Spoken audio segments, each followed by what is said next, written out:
في الوقت ده من كل سنة، وبالذات في آخر أسبوعين في شهر 12 بنبدأ نحس إن السنة بتخلص، وده معناه إن في سنة جديدة داخلة علينا. السنة الجديدة دي هي بالنسبة لنا المهرب لكل أحلامنا اللي إحنا محققناهاش في السنة اللي فاتت وعايزين نحققها السنة اللي جاية. بس تفتكر فعلا السنة الجديدة أنت هتكون شخصية جديدة؟ غالبا لا، مش هيحصل. وفي فيديو النهارده خلينا نتكلم احنا ليه القرارات اللي بناخدها في بداية كل سنة جديدة غالبا بتفشل على شهر فبراير او مارس، وبترجع تاني لنفس النقطة اللي انت واقف فيها دلوقتي، ده اصلا لو كملتها لشهر فبراير يعني. تعالى كده مع بعض نشوف ايه الحاجات اللي بنعملها وبتخلينا ما نستمرش بنفس الحماس اللي عندنا دلوقتي لغاية اخر السنة، ونعمل ايه علشان فعلا السنة دي نحقق اللي احنا عايزينه. انا احمد البوكل، ولو انت اول مرة تشوفني فحب اقولك ان انت هتلاقي هنا كل حاجة محتاجها علشان تكون احسن. فلو عجبك المحتوى ده دوس لايك واعمل سبسكرايب علشان تشوف كل الفيديوهات اول ما تنزل.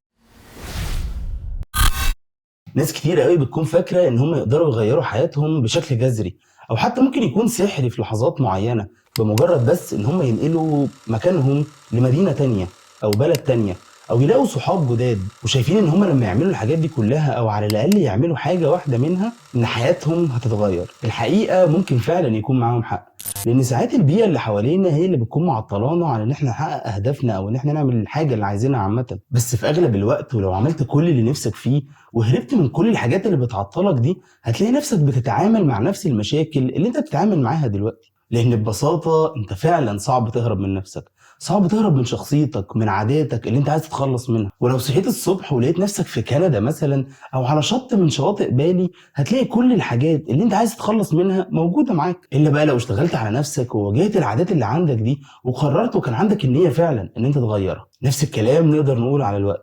السنة الجديدة مش مكان سحري أول ما هنوصل له وهنلاقي مشاكلنا كلها اتحلت. هنبقى فجأة منظمين وعارفين نبطل نضيع وقت كويس جدا لمجرد بس إن شاشة التليفون بتاعتنا بقى مكتوب فيها 1 يناير. بس خلينا متفقين كده إن بداية السنة دي غالبا بيكون فيها ريحة تغيير، بيكون فيها حاجة في الجو كده بتشجعنا وبتدينا دافع أكبر إن إحنا نتغير للأحسن، وبنبدأ نعمل جداول ونحط خطط لنفسنا ونحط أهداف للسنة الجديدة، وبنشوف كل حاجة عايزين نحققها السنة اللي إحنا داخلين عليها دي. بس خليك دايما عارف وحاطط في دماغك كده إن رياح التغيير اللي إحنا شايفينها دي هي مجرد زقة بسيطة من الحماس والحيوية ومن الأدرينالين اللي بيجري جوانا، وما بتستمرش كتير. وعلشان كده دايما بنيجي بعد فترة قصيرة جدا وبنلاقي ان احنا مش بنعملش اي حاجة، ما بنحققش اي حاجة، مش ماشيين في الطريق اللي احنا عايزين نمشي فيه.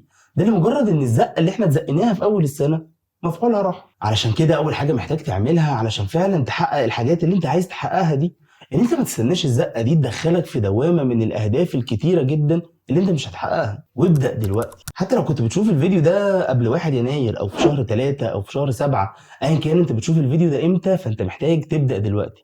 مش محتاج تستنى اول السنة علشان تتغير وعلشان تبدأ حياة جديدة او عادات جديدة محتاج تعملها. ومعنى ان انت تبدأ دلوقتي مش بس ان انت تبدأ في الوقت ده، انت تبدأ كمان بالامكانيات اللي معاك. مش لازم تستنى اول الشهر لما تقبض علشان تشترك في الجيم علشان تلعب رياضة. انت ممكن تبدأ دلوقتي بان انت تعمل شوية تمارين في البيت لغاية ما تشترك.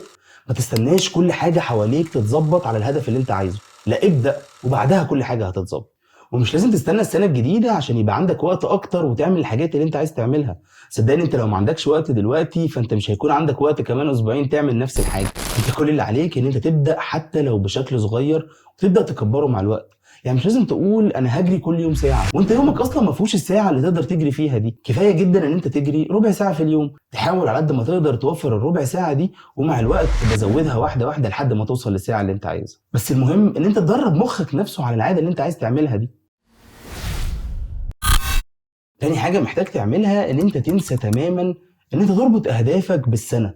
تخيل معايا لو جيت قلت لك اني هروح الجيم كل يوم السنه اللي جايه، غالبا مش هتصدقني لان السنه فيها حاجات كتيره جدا ومتغيرات كتيره جدا محدش عارفها. بس لو جيت قلت لك انا هروح الجيم كل يوم الاسبوع اللي جاي، بنسبه كبيره هقدر احقق الهدف ده، لان انا على مدار الاسبوع الواحد هقدر اظبط وقتي ودنيتي ان انا فعلا التزم باللي انا عايزه. وهي دي الفكره، ان انت تبدا تقسم هدفك الكبير ده لاهداف اسبوعيه صغيره، وتحاول على قد ما تقدر تلتزم بالهدف الاسبوعي الصغير ده، لان هو هيبقى سهل ان انت تقدر تحدده وتظبط دنيتك عليه.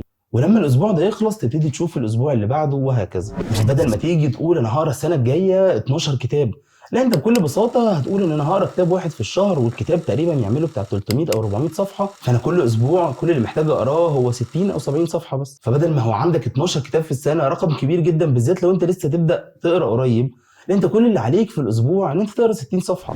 وده ياخدنا لتالت حاجه احنا لازم نعملها علشان نحقق اللي احنا عايزينه، وهي فكره ان احنا نغير اللي في دماغنا. في طريقه كده مشهوره علشان تعمل اي هدف، بيقولك ان انت محتاج يكون عندك حاجه اسمها سمارت جول. سمارت جول دي باختصار هي عباره عن ان الهدف اللي انت عايز تعمله لازم يكون سبيسيفيك او محدد، ولازم يكون ميجربل او ان انت تقدر تقيسه، ولازم يكون اكشنبل انت حاجه تقدر فعلا تعملها، وكمان يكون رياليستيك اللي هو واقعي، ويكون تايم باوندد او من الاخر يكون ليه وقت معين علشان تقدر تحقق فيه الهدف ده. وبغض النظر ان انا اصلا عندي مشاكل في فكره السمارت جول دي، لان مش كل الاهداف اللي بنحطها ممكن يتوفر فيها الخمس حاجات بسهوله، بس خلينا هنا نتكلم على واحده بس من الخمس حاجات دي، وغالبا هي دي اكتر حاجه احنا ما بناخدش بالنا منها، هي فكره الاكشن. فكر معايا كده ان الهدف اللي احنا عايزين نوصل له ده مش ده الغايه اللي احنا عايزين نوصل لها، ده مجرد البوصله اللي بتحركنا علشان نحقق اللي احنا عايزين فعلا نوصل له. طب ايه اللي احنا عايزين نوصل له من كل ده؟ مفيش حاجه معينه اقدر اقول لك ان احنا عايزين نوصل لها، بس احنا محتاجين نفضل ماشيين على الطريق الصح لاطول فتره ممكنه. فزي ما اتفقنا ان الهدف هيكون هو البوصله بتاعتنا، وعلى اساس البوصله دي هنبدا نحدد اسلوب حياتنا، نعمل سيستم لحياتنا متوافق مع البوصله دي علشان فعلا نتاكد ان احنا ماشيين في الطريق الصح. لان اول حاجه هتختلف بفكره ان انت بتروح لهدف معين او ماشي بسيستم معين علشان تروح للهدف ده، هي فكره السعاده اللي انت عندك نفسها. لو انا عندي هدف معين ايا كان الهدف ده ايه، انا عمري ما هكون مبسوط غير لما احقق الهدف ده.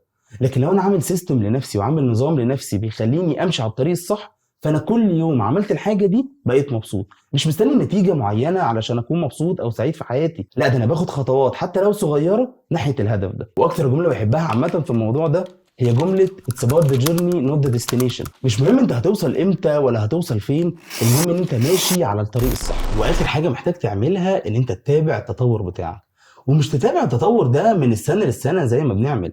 احنا اتفقنا ان احنا هنقسم السنه بتاعتنا لاسابيع، فمحتاج مع كل اخر اسبوع تبتدي تقف مع نفسك وقفه وتشوف الحاجات اللي انت كنت عايز تعملها الاسبوع اللي فات عملتها ولا لا، ولو لا ما عملتهاش ليه. سهل قوي ان احنا نقعد نعمل خطط وجداول ونقول ان احنا عايزين نعمل كل حاجه في الدنيا، بس الصعب علينا ان احنا نواجه نفسنا لما نفشل ان احنا نحقق الحاجات دي. فلازم كده يكون عندك الشجاعه الكافيه ان انت تقول انا فشلت الاسبوع ده.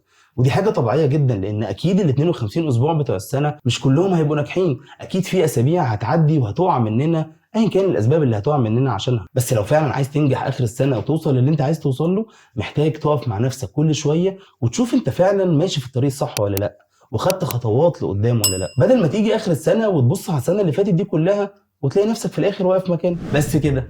لو عجبك الفيديو ما تنساش تعمل لايك وسبسكرايب وتشغل الجرس عشان يوصلك كل الفيديوهات الجديده. حاجه كمان، في الفيديو اللي جاي هنتكلم عن اكتر عادات الناس دايما بتحاول تكتسبها او بتحاول تحطها اهداف لنفسها مع بدايه كل سنه. فلو انتوا وصلتوا لغايه هنا فاكتبوا لي كده تحت في الكومنتس ايه الاهداف اللي انتوا عايزين تحققوها السنه الجايه. اشوفكم في فيديو جديد. سلام.